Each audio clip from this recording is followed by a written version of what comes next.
Gravando, essa é a correção do patrão. Tá aí, ó. Prova Enem 2013, rosinha para você. A questão 46 da prova rosa fala sobre o DNA mitocondrial. E ele perguntou, para identificar o corpo, os peritos devem verificar se há homologia entre o DNA mitocondrial do rapaz e o DNA mitocondrial da avó materna. Você sabe que toda mitocôndria tem origem materna. Então a sua mitocôndria é igual à mitocôndria da sua irmã, que é igual à mitocôndria da sua mãe, que é igual à mitocôndria da sua avó, da sua bisavó materna. A herança mitocondrial é materna, logo a resposta aqui é avó materna, gabarito, letra D. A questão 54 da prova rosa fala sobre a rubéola congênita. E ele pergunta, considerando a preocupação com a ocorrência da rubéola transgênica, as campanhas passaram a dar enfoque à vacinação dos homens, porque os homens, claro, não podem passar a rubéola para a criança, quem passa é a mulher. Congênita é diferente de hereditário. A mãe passa o vírus para a criança, que pode gerar uma série de problemas. A criança pode nascer com problema no coração, que a gente chama de cardiopatia. Ela pode nascer com má formação cerebral, que chamamos de microcefalia, glaucoma, catarata, enfim. Isso é a rubéola congênita, que é uma doença viral. Então o gabarito aqui é a letra B. Os homens podem transmitir o vírus a mulheres gestantes. Então essa é a alternativa correta. Ok? Na questão 56 da prova rosa, ele está falando sobre produtividade. Produtividade primária, produtividade primária bruta, produtividade primária líquida. O que é produtividade? É o quanto um produtor produz em um ecossistema durante determinado período de tempo. Se você tira o que ele gasta na respiração, fica a produção primária líquida.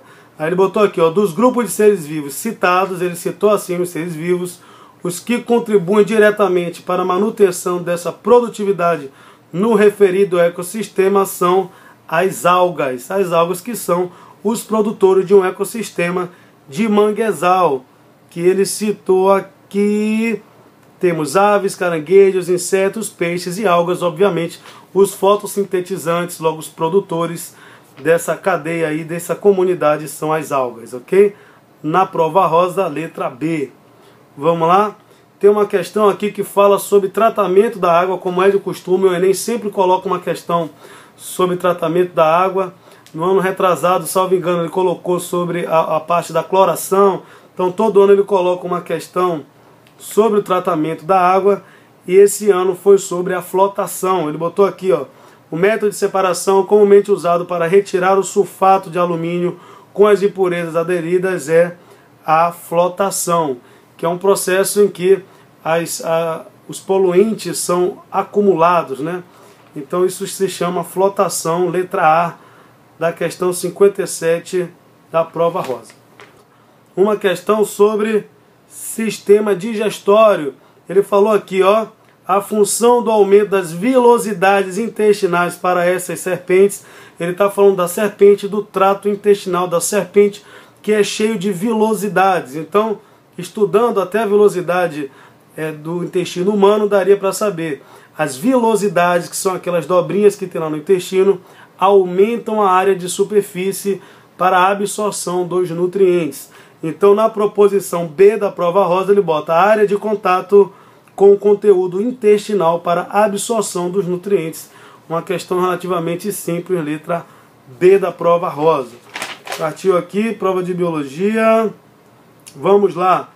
Ele falou sobre aquela questão das comunidades clímax de floresta, em que a mesma produção de oxigênio, né, as plantas liberam uma quantidade de oxigênio e consomem a mesma quantidade, né, derrubando aquele mito de que as grandes florestas seriam pulmões do mundo. Não é verdade. Aí ele coloca aqui, ó, concentração de oxigênio próximo ao solo no local da queda será. Ele fala que com a queda de algumas árvores, o que acontece com a concentração de oxigênio próximo ao solo? Ora, essa árvore cai, entra no processo de decomposição. Quem faz a decomposição são bactérias aeróbicas isso reduz a concentração de oxigênio. Então fica aí, a concentração de oxigênio próximo ao solo, no local da queda será menor, pois haverá consumo de oxigênio durante a decomposição dessas árvores. A resposta é a letra A. Tá? Na questão 67, tem uma questão que eu acho interessante, que fala sobre o canibalismo. Dou até um exemplo em aula sobre a Australian Redback, que é a viúva negra, que faz algo parecido. O macho, na verdade, oferece a cabeça para a fêmea e ela decapita a cabeça dele. Só que mesmo sem cabeça ele continua copulando, o que faz gerar mais descendentes. Uma característica para ser evolutiva tende a resultar em deixar mais descendentes. Então aqui na proposição ele bota assim na 67, ó. Apesar de ser um comportamento aparentemente desvantajoso para os machos, o canibalismo sexual evoluiu nesses taxos animais, porque ele está falando de um louva-a-Deus em que a fêmea se alimenta do macho, faz o canibalismo. A resposta correta é a letra B da prova rosa, porque favorece o sucesso reprodutivo individual de ambos os parentais. Aqui ele está falando na questão 73 sobre o Edward Jenner. O Edward Jenner foi o cara que inventou a primeira vacina. O nome vacina vem de vaca, porque o Edward Jenner inoculava o vírus da varíola do campo, que era uma forma de varíola branda. E aí as crianças que eram contaminadas com a forma branda da doença não pegavam a varíola da cidade, que é a forma letal. Então o texto fala sobre o Edward Jenner em 1796. Ele colocou aqui, ó, considerando o resultado do experimento, qual a contribuição desse médico para a saúde humana? A prevenção de diversas doenças infecto-contagiosas em todo o mundo. A letra A. O Edward Jenner fez a primeira vacina, né, estudando a varíola em crianças. Estamos mais uma vez numa questão que fala sobre efeito estufa. Todo ano o Enem coloca uma questão sobre efeito estufa, aquecimento global. E ele colocou assim, ó: de que maneira as práticas agrícolas podem ajudar a minimizar o agravamento do efeito estufa? Então a resposta é a letra E, atenuando a concentração de resíduos vegetais no solo. Porque se tem resíduo vegetal no solo, libera, né, além de reduzir a concentração de oxigênio e liberar gás carbônico no processo de respiração, a decomposição também elimina um gás metano, que é o CH4, que é 16 vezes mais potente, ou seja, ele tem a capacidade de reter o calor 16 vezes a mais do que o gás carbônico no processo de decomposição. Então a alternativa, a letra E. 77, ele pergunta na 77, é sobre os hormônios de estrogênio e progesterona. Ele bota aqui, ó: qual gráfico representa a concentração sanguínea desses hormônios durante o período do experimento? A resposta correta é a letra A, porque quando a mulher toma a pílula anticoncepcional, ela mantém constante a concentração sanguínea de estrogênio e progesterona. O gráfico normal tem aqueles altos e baixos que funcionam como gatilhos para ocorrer a ovulação. Por exemplo, o hormônio luteinizante em torno do 14º dia do ciclo tem que atingir um pico para que ocorra a ovulação, mas isso antes estimulado pelo hormônio estrogênio, liberado pelo ovário. Logo, se você mantém as concentrações constantes, não existem as induções oriundas dos altos e baixos da concentração desse hormônio. Então é isso que faz a pílula anticoncepcional, mantém a concentração constante e a mulher não ovula. Então o gráfico correto seria esse aqui, que é o gráfico da letra A aí, ó, que mantém a concentração constante, ok? Passei aqui, nesse aqui ele está falando da demonstração de Harvey, né, permite estabelecer a relação entre circulação sanguínea e muita gente marcou essa aqui, pressão arterial, tá, gente? Mas não é. Ele está mostrando aqui um retorno venoso, ou seja, as veias, diferentemente das artérias, apresentam válvulas. Então ele disse que quando ele foi apertando na veia, ele percebeu que o sangue não retornava, né? O sangue sempre ia em direção ao cotovelo. Ou seja, existia alguma coisa ali que impedia o refluxo sanguíneo. O que impede o refluxo sanguíneo são as válvulas presentes nas veias, que são mais calibrosas até do que as artérias. Então, estabelece a relação de circulação sanguínea e as válvulas venosas. Então esse desenhozinho aqui, ó, mostra um homem apertando aí a veia e o sangue não retorna. Então a alternativa correta é a letra B, questão 78 da prova rosa. Bom, a questão 80 está falando sobre um teste, de paternidade entre pai e a mãe. Bastava você analisar as bandas do bebê, do pai e da mãe. Quando a banda correspondente não está presente no pai, está presente na mãe. Então a alternativa correta, ele colocou aqui, ó, que casal pode ser considerado como pais biológicos do bebê? É o casal 3, porque há correspondência das bandas. Ó, tem 2 bandas pretas no bebê, 2 bandas pretas no pai, né? Uma banda preta no bebê que aparece de modo correspondente na mãe. Então basta fazer a correspondência que você vai chegar no casal número 3. A questão 82, ó, lembrei muito, hein? A questão 82 fala sobre transgênese. Aí ele perguntou aqui, ó, considerando a estratégia metodológica descrita, qual organela celular poderia ser utilizada para inserção de transgenes em leveduras?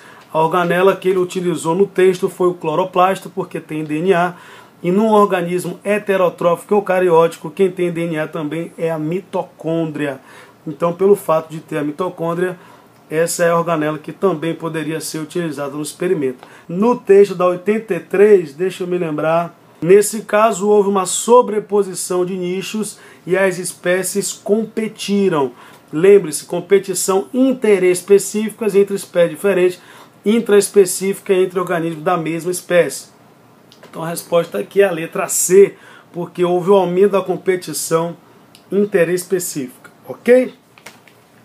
Bom, aqui já estamos chegando quase ao final, questão 86. Essa questão, alguns alunos me mandaram dúvidas pelo Facebook. Então nós temos aqui ó, o retículo endoplasmático, ele está falando, botou um gráficozinho aqui, ó, e aí nós vamos comparar a cor do gráfico, tá vendo aí, com as respectivas organelas. Ele fala de um polímero comestível, das organelas presentes no citoplasma. Ele pergunta, qual é a melhor linhagem para se conseguir maior rendimento de polímeros secretados no meio de cultura?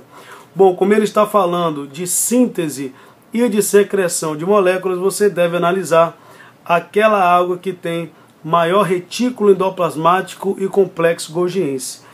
Observe que a linhagem 2 tem uma quantidade grande de retículo endoplasmático e uma quantidade grande de complexo golgiense, ou seja, no citoplasma dessa alga, quase 80% de todo o conteúdo citoplasmático é de retículo endoplasmático e complexo golgiense. Logo, ficaria a linhagem 2. Ó. Veja que tudo isso aqui é retículo e complexo golgiense. Bom, essa questão tem gerado algumas dúvidas, vamos esperar o gabarito oficial para ver se bate com a nossa resposta, ok? Questão 90, que fala, apesar de belos e impressionantes corais, exóticos encontrados na Ilha Grande podem ser uma ameaça ao equilíbrio do ecossistema do litoral do Rio de Janeiro. Originário do Pacífico, esses organismos foram trazidos por plataforma de petróleo, mais uma questão de espécie exógena, né? Provavelmente na década de 80, e disputam com espécies nativas, elementos primordiais para a sobrevivência, como espaço e alimento. Os organismos invasores são a segunda maior causa de perda de biodiversidade, superados somente pela destruição direta de hábitos pela ação do homem. As populações de espécies invasoras crescem indefinidamente e ocupam espaços de organismo nativo. As populações de espécies invasoras crescem bastante por terem a vantagem de não possuírem, como já falei na instante, não possuem parasitas nem predadores naturais presentes no ambiente exótico. Então, quando uma espécie chega numa nova região, quando ela chega lá, ela não encontra um predador natural e aí começa a multiplicar-se desordenadamente. Está aí, questão 90, letra B. Espero que vocês tenham gostado. E aí já foi pro saco a prova do Enem. Aqui para você que está curioso, que está escrito na minha camisa, hein? Olha aí, ó. Se malandro soubesse como é bom ser honesto, seria honesto só por malandragem. Curtiu? Beijo pra você, até a próxima aula. Tchau.